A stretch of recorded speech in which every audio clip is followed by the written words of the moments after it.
Quando eu tinha mais ou menos uns 13, 14 anos, o meu pai ele era diretor de uma escola onde eu estudei, era professor de matemática, minha mãe também professora de português, literatura.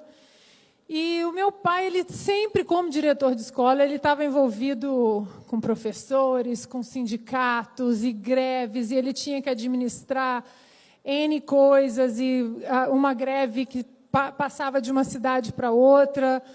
E, às vezes, ele tinha umas crises bem grandes para serem administradas. E, uma vez, eu tinha uns 13, 14 anos, no meio de uma dessas crises grandes, ele chegou em casa, ele sentou com a minha mãe na mesa de jantar, contou o que estava acontecendo e parou por um minuto, suspirou e falou: mas o que o Reagan faria? E aquele nome, com 13 anos, e eu, Reagan, quem é? E aquele nome ficou dentro de mim durante muitos anos. Eu comecei a jogar profissionalmente, comecei a ler sobre Reagan, das políticas do Reagan. A minha mãe é muito fã de João Paulo II, então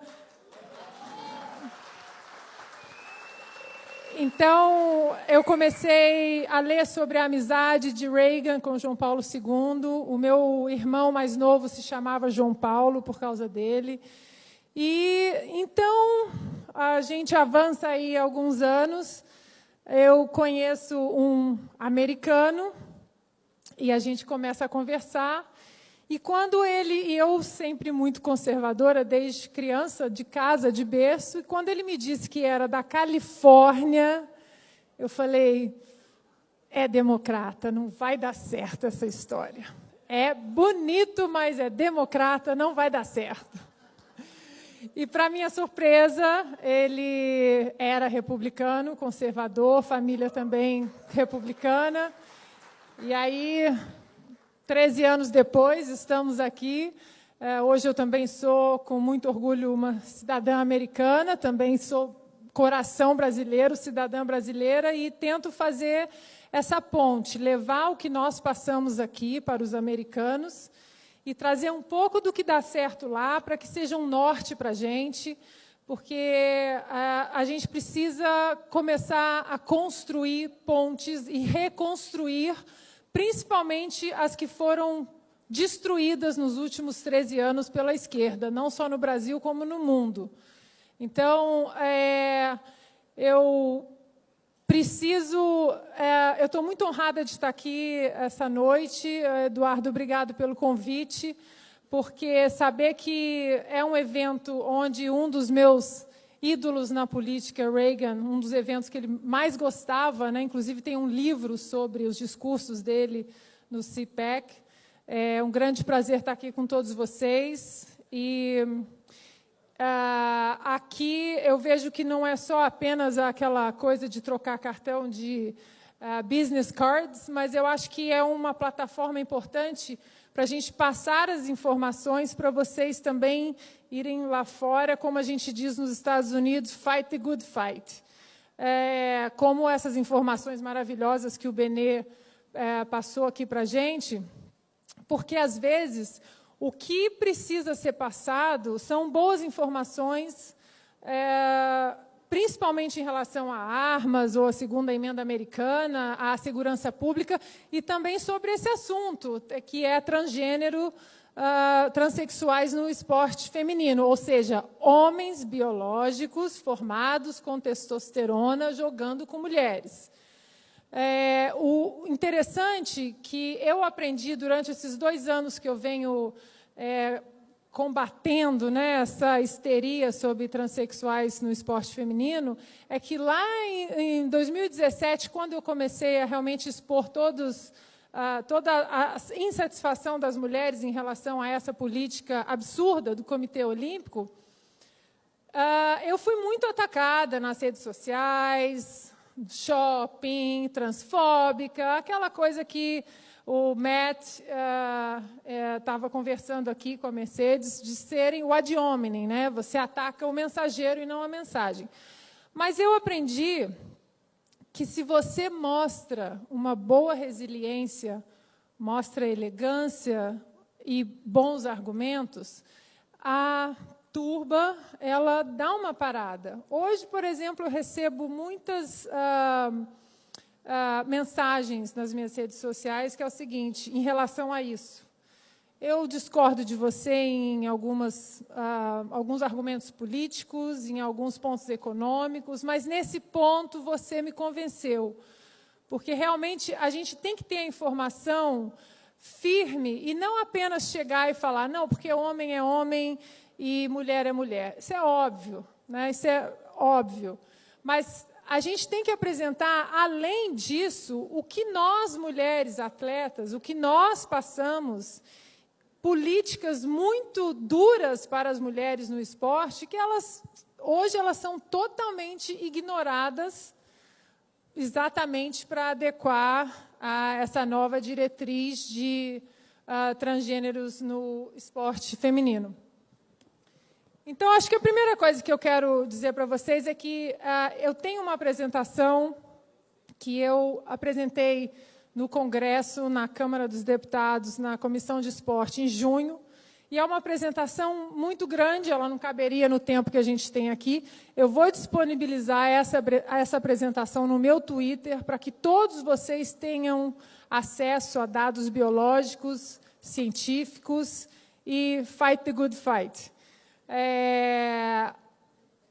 O primeiro ponto em relação a isso, toda vez que alguém falar, não, vamos conversar sobre trans, vamos. E a gente tem que usar e aproveitar qualquer plataforma, seja na direita, seja na esquerda, no programa que for, aceitem o desafio, porque com bons argumentos a gente consegue virar algumas cabeças na esquerda. Então, acho que o primeiro ponto que a gente tem que partir nesse assunto é eliminar o debate da área da tolerância e da área do preconceito.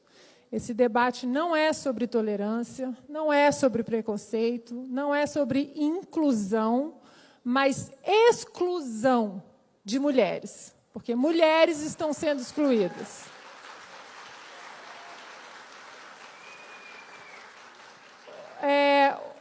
Outra coisa interessante que eu leio muito, e aí entra também no que o Mr. Schlepp estava conversando sobre fake news aqui com o Charlie e a Mercedes, é a narrativa. Então, tenho certeza que muitos aqui já entraram na internet e sobre esse assunto alguém da esquerda estava falando. Porque estudos mostram, porque a comunidade científica... Não há estudos sobre transexuais no esporte feminino. Não há. Não há. Toda vez que vocês lerem por que estudos, esses estudos não existem. E é exatamente o que nós, mulheres, estamos pedindo junto ao Comitê Olímpico agora. Estudos. Tudo bem, a gente não precisa parar de falar em transexuais no esporte, mas vamos botar a bola no chão, voltar para o bom senso e continuar estudando, mas até agora não há estudos. O que a diretriz do Comitê Olímpico, que é uma diretriz, não é uma regra e não é uma lei, ela foi baseada em um artigo escrito por uma médica transexual, a doutora Harper, que estudou 4 corredoras. Ignorou absolutamente todos os outros esportes, estudou 4 corredoras e não houve absolutamente nenhum estudo científico, apenas comportamental e oral em relação a elas. Como você se sente? Está mais cansada? Está menos cansada? E escreveu um artigo e uma comissão absolutamente ideológica dentro do Comitê Olímpico fez essa recomendação absurda. O que nós precisamos hoje, principalmente as mulheres, atletas, que não tenhamos medo de falar, porque a turba da esquerda tenta todos os dias colocar as mulheres numa espiral do silêncio, para que nós não lutemos pelo nosso espaço. Não fiquem em silêncio. É o nosso espaço.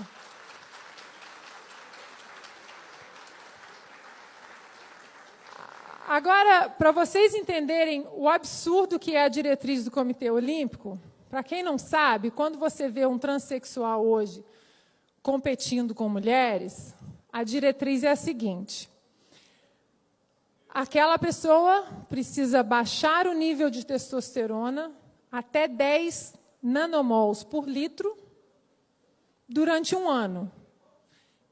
E só. Nem cirurgia mais de sexo é obrigatória.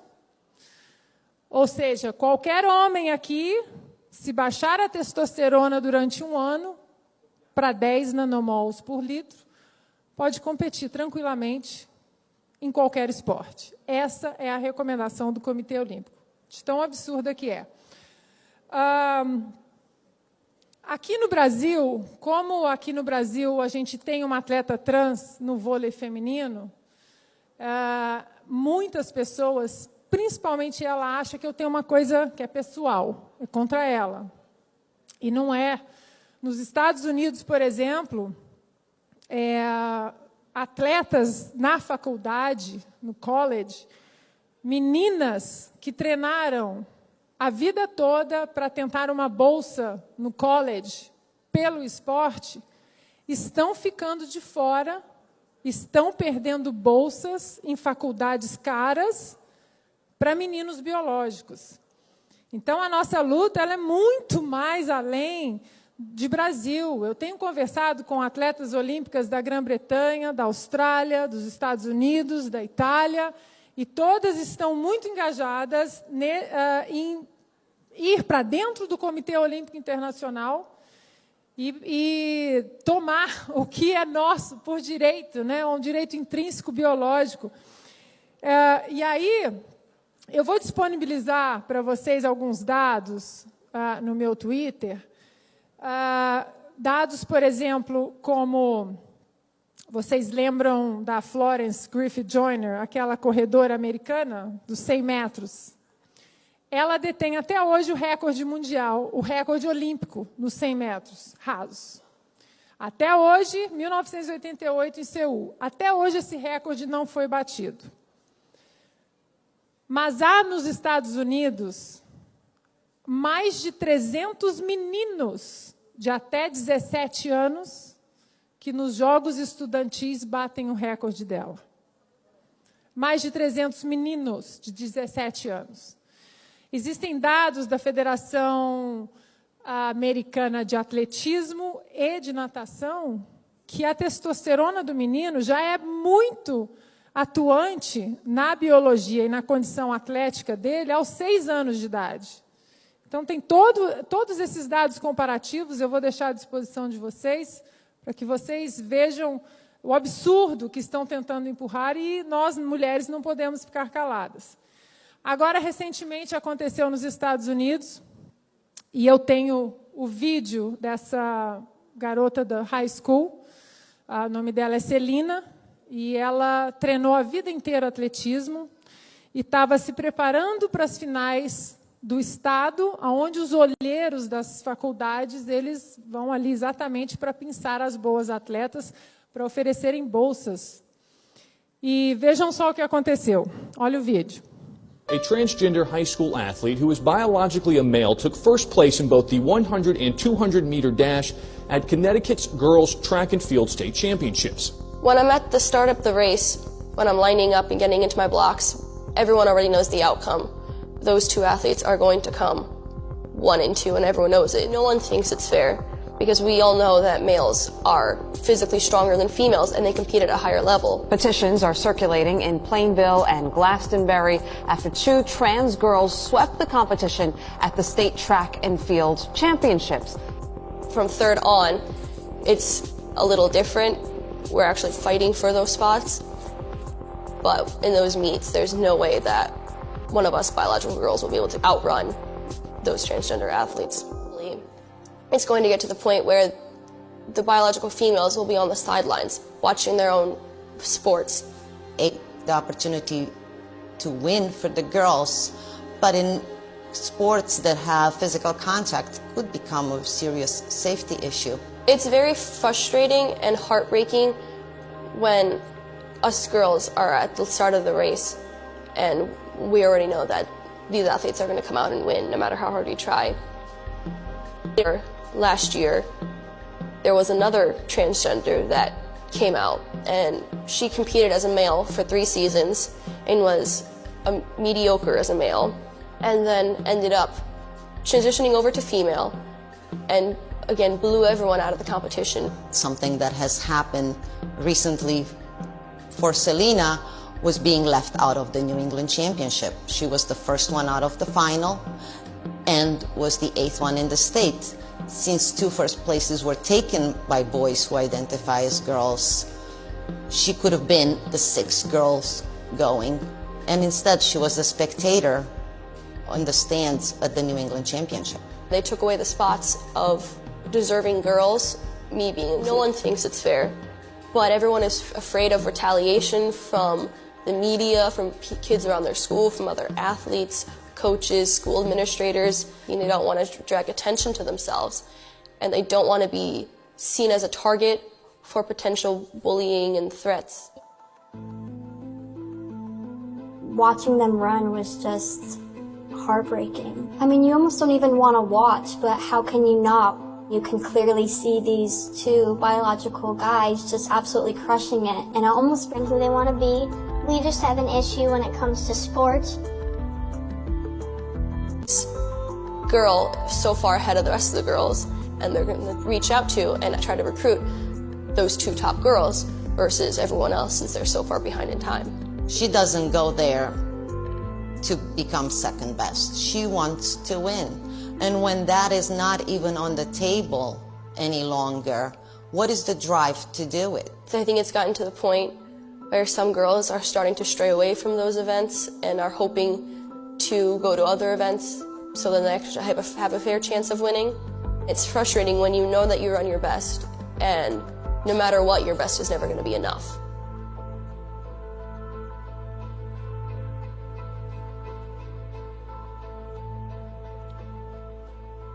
Eu sempre fico muito emocionada quando eu vejo essa Celina falar, porque ela podia ser minha filha, né? Podia ser a irmã, esposa, namorada, e é muito injusto o que estão fazendo.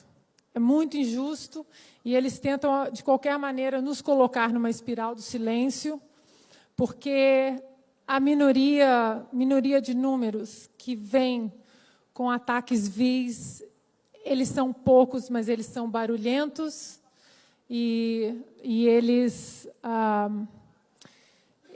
abusam da nossa paciência. Então, eu acho que está na hora da gente começar a realmente falar, e é por isso que eu também aceitei vir até aqui falar com vocês que vamos nos informar do que realmente está acontecendo, não apenas porque tudo começa lá em cima. A partir do momento que o Comitê Olímpico libera isso para as federações, a pirâmide ela chega até na escola da sua pequenininha de 5 anos. Então, já existem federações de alguns esportes na Califórnia, por exemplo, que não é necessário mais nem você ter uma carta de um psicólogo. Você pode se autodeclarar menino e jogar com as meninas. Esse é outro problema. Ela perguntou como é o vestuário. Isso é outro problema também que as mulheres têm que enfrentar, até porque hoje a cirurgia de sexo ela não é mais obrigatória. Então, existe também, inclusive, elas não podem nem reclamar que aquele transexual, aquele homem, menino biológico, esteja ali. Eu tenho um slide da minha apresentação, da Ceci Teffler. A Ceci Teffler, ela, em 2016, era Craig Teffler. E competia nos 100 metros, na Liga Universitária, 2ª Divisão, nos Estados Unidos. E, em 2016, ele era ranking número 200.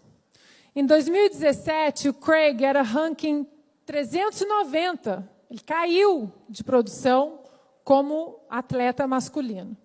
Em 2018, o Craig Teffler fez a transição para a Ceci Teffler. Ficou 1 ano com um bloqueador de testosterona abaixo de 10 nanomols por litro. Em 2017, Ceci Teffler é campeã de NCAA. É impressionante esses dados. E o inverso, mulheres biológicas que querem fazer a transição para o sexo masculino, elas não podem competir na NCAA. Porque aí você faz a transição com altas doses de testosterona, e aí passa exatamente... Não, obrigada.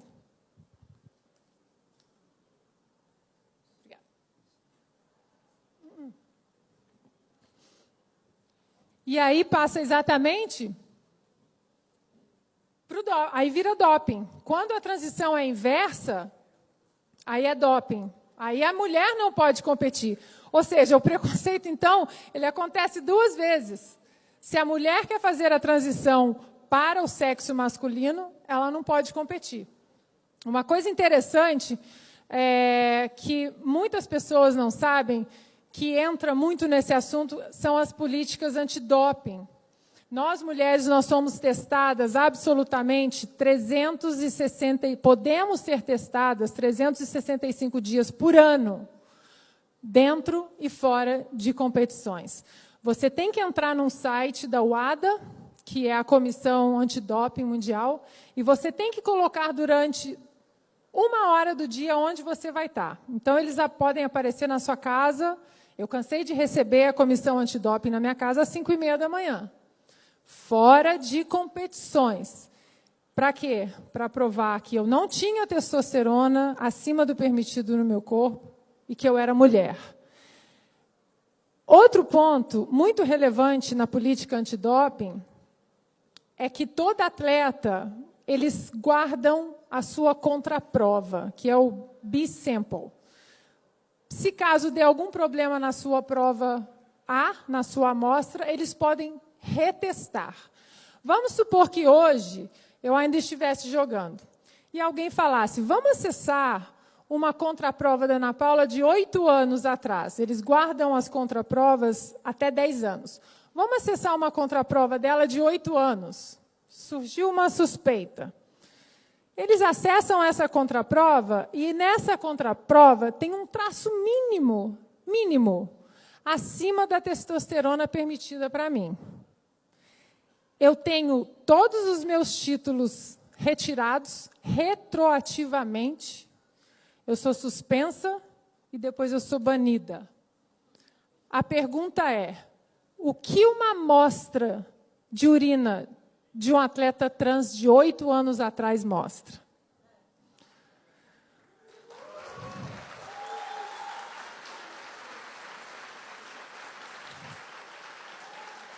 Por que a justa patrulha médica, porque nós queremos um esporte limpo, mas por que a justa patrulha médica ela é severa para as mulheres, mas não para os trans? Por que eles têm esse passe que nós não temos? Eu tive que fazer teste de gênero, eu tive que provar que eu era mulher quando eu tinha 17 anos para poder competir. Então, a gente sempre tem que levar esse assunto para fora da esfera, para fora do campo da ideologia. Biologia não é de direita nem de esquerda. Biologia é biologia. Biologia não tem lado no espectro político e ideológico. A Carta Olímpica do Barão de Coubertin, ela é muito clara na defesa do esporte feminino e das mulheres. Isso tudo está sendo completamente ignorado para acomodar uma minoria de 0,0002. Por causa de 0,0002, eles vão mudar 100% da vida das mulheres.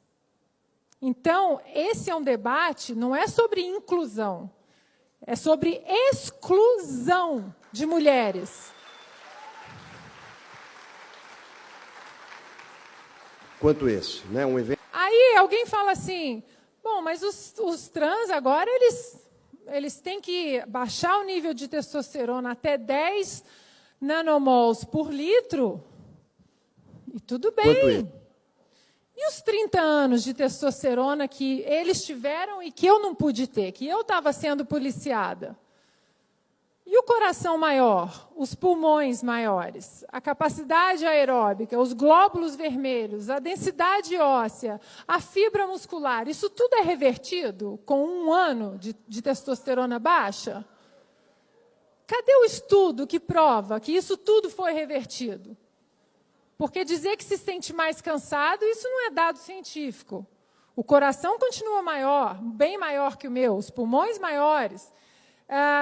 E o mais incrível é que a atual diretriz que deixa o transexual, o homem biológico, vamos falar a verdade, o homem biológico, até 10 nanomols por litro de testosterona, sabe qual é o meu máximo hoje? 2,7. Ou seja, o transexual ainda tem 5 vezes mais testosterona que eu. Ainda tem 5 vezes mais. Agora o Comitê Olímpico está tentando baixar para 5, o que ainda é o dobro de mim. Mas e as décadas de absoluto benefício da testosterona? Porque a testosterona é o primor do esporte. É o hormônio que todo mundo quer se dopar com ele. Quem quer trapacear, vai na testosterona. Então, a gente tem que pensar muito nesse campo da inclusão versus a exclusão. Pode colocar o último slide, que eu vou estar encerrando?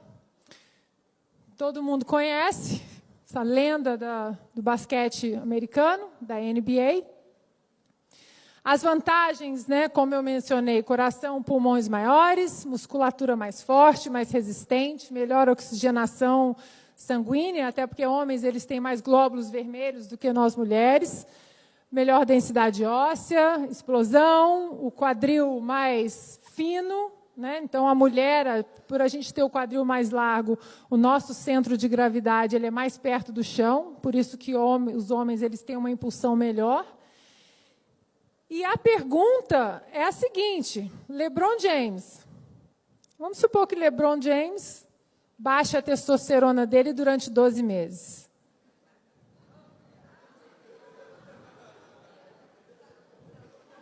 LeBron James, daqui a 1 ano, dá uma entrevista, estou com a testosterona a 10 nanomols por litro. Vocês acham que essa estrutura vai mudar?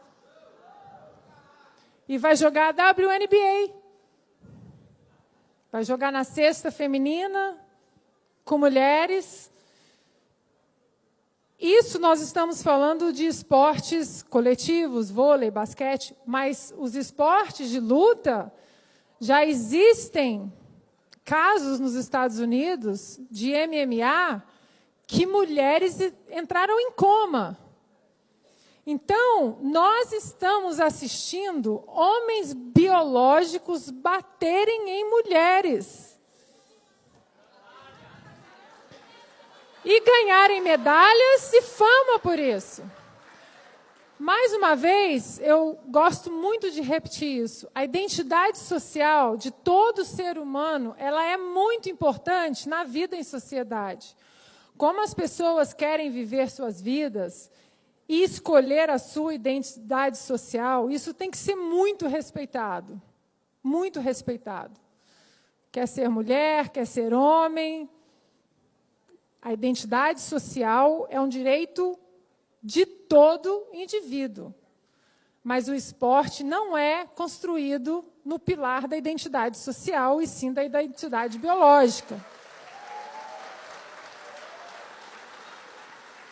Então, mais uma vez, eu peço que, quando a gente for fight the good fight pelas mulheres, não usem nada contra os trans, porque ninguém está aqui contra os trans na sociedade. Nós estamos a favor das mulheres no esporte. O nosso espaço por direito biológico. Então, eu queria muito agradecer. Eu sei que a gente começa a entrar em números e acaba ficando até um pouco mais técnico, mas eu vou disponibilizar todos os dados para vocês no meu Twitter. Eu estou imensamente feliz de estar aqui com vocês hoje. Eu acho que é uma plataforma onde a gente... meu pai costumava falar, a gente saber o que a gente não quer já é um começo. E eu acho que durante muito tempo o brasileiro ele viveu essa ditadura de não poder escolher o lado conservador, a direita. Chegou num momento que a gente falou, agora a gente sabe o que a gente não quer. Então, agora que a gente está começando a saber o que a gente quer, o solo está fértil. Vamos colocar as nossas sementes, vamos sair aqui desse CIPEC, vamos nos encontrar, vocês em cada cidade, façam as suas reuniões, conversem, não deixem isso morrer aqui, porque isso é uma coisa bacana dos Estados Unidos. Eles continuam.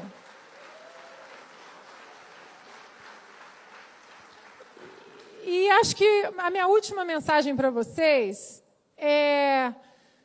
Nós vivemos uma realidade um pouco diferente do americano. O americano tem o Partido Democrata, o Partido Republicano, e dentro de cada esfera você encontra vários grupos ali. Nós vivemos um carnaval de 30 e quantos partidos? 33, 35 partidos e coalizões de momento. Não, vou me juntar a você para passar isso aqui, agora eu me junto a você para passar ali. Eu quero encerrar a minha apresentação, já que eu comecei com Reagan, eu vou encerrar com ele, que ele costumava dizer o seguinte, uma pessoa que concorda com você 80% do tempo é um aliado e um amigo, não 20% um traidor. Então, nós precisamos nos unir de uma maneira que até agora não foi vista. Acho que todos vocês assistiram o filme Dunkirk, 2017. Eu sou uma fã confessa de Christopher Nolan. E tem uma cena de Dunkirk que me marca muito e que me lembra muito esse momento que nós estamos passando aqui. Então, quando eles estão indo com os barcos para salvar as tropas, ajudar as tropas aliadas nas praias de Dunkirk, que estavam presas lá, né, entrincheiradas, vários barcos civis estavam indo tentar resgatar o máximo de soldados que eles podiam. E num desses barcos, eu não sei se vocês vão lembrar dessa cena, Mr. Dawson vê um piloto de avião abatido ali na água, ele resgata o piloto, coloca, e o piloto se toca que ele estava, né, num momento ali de pós-trauma do avião abatido e ele no mar.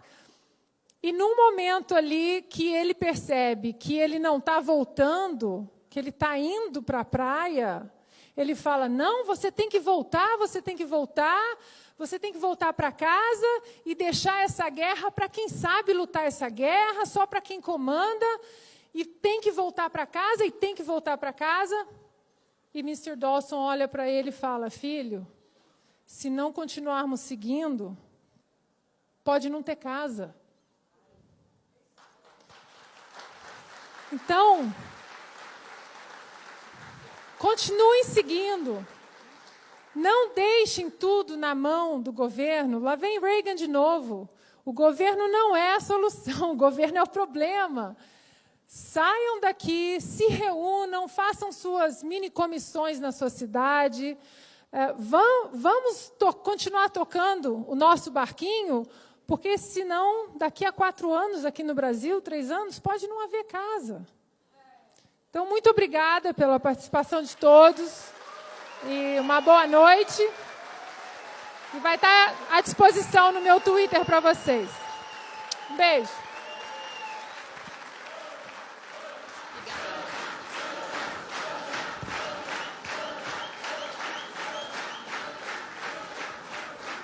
Muito obrigada, Ana, pelas suas palavras.